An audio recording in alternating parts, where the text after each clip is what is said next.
We're here with Shawnti Jackson, who just qualified for the Senior USA Track and Field Outdoor Championship. So Shawnti, what was kind of behind the decision behind dropping U20s and then entering this? Because it was a late ad for you, and all of a sudden I was like, oh, Shawnti's on here now. So just talk to me about that thought process for you. After the 10-8, I was like, my body felt good after it, and I felt really good. My training has been really consistent and good. So I was like, I might as well. I have nothing to prove. I mean, it's just one time shot, and not everybody can do it. So I mean, might as well. Are you nervous about it? Not really. If it was a lot of pressure, then yeah. But I'm really high school kids running against kids. I mean, women. I grew up watching. And for you, like you're kind of, I feel like you're used to doing this. Like this isn't like your first race running against professionals. So what does it mean to be just competing here in Hayward Field? It feels good. The Hayward Magic is really hitting.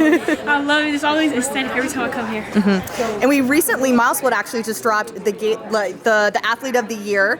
You happen to be the athlete that won that. So what does that mean to you to be just the top of Milesplit's rankings? It feels great. I worked really hard for it, and I've been working really hard all year. Just having fun and doing the best I could, and I'm just happy it all showed. Now talk to me about your race this afternoon. Just what felt good about it? How was your start? How was the middle? How was the end? My start was a little shaky, but the middle and end all came together, and it's just something I have to pay more attention to come the next round. So. Now is your family here? Is your dad here? Just my dad. My sister's here coming for JOs. Oh, okay. Gotcha. So if your dad was here, what would be something that he would say you needed to work on going into the semis? Definitely my drive face. Definitely that, but he wouldn't really put too much pressure because I'm really just here to have fun. So 11:05, how do we feel about that? And second in your heat against a loaded field. Yes. So how does that feel? I feel great. That's actually a really fast time. So just running that fast and my body feels good.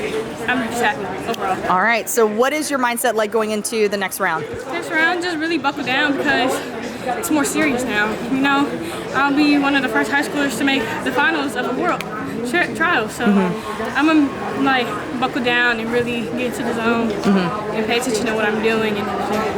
Now there are a few other high school kids just like you. You have Mia, there's Ellie Shea that's gonna be running in the distance races, Simeon Birnbaum, like there's a few others that are gonna be competing at these senior trials. So what does it mean for you guys to just be able to say, hey, we're high school kids and we're really putting things out there? It means a lot. It shows how much the sport has grown now that high schoolers are able to run with the adults and showing the new era, and we're washing out all the other athletes and we're bringing in a whole group another, and it feels really good now that we're getting the recognition.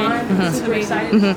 And I know Mia's going to be competing against you in this 100 meters, and she was in an earlier heat. Just were there nerves, and just kind of what's your relationship like between you two? It was really good. We talk. We every now and then when we see each other, we have a good conversation, and it's really good. That's awesome. Well, Shawnti, congratulations, and wishing you all the best. Thank you.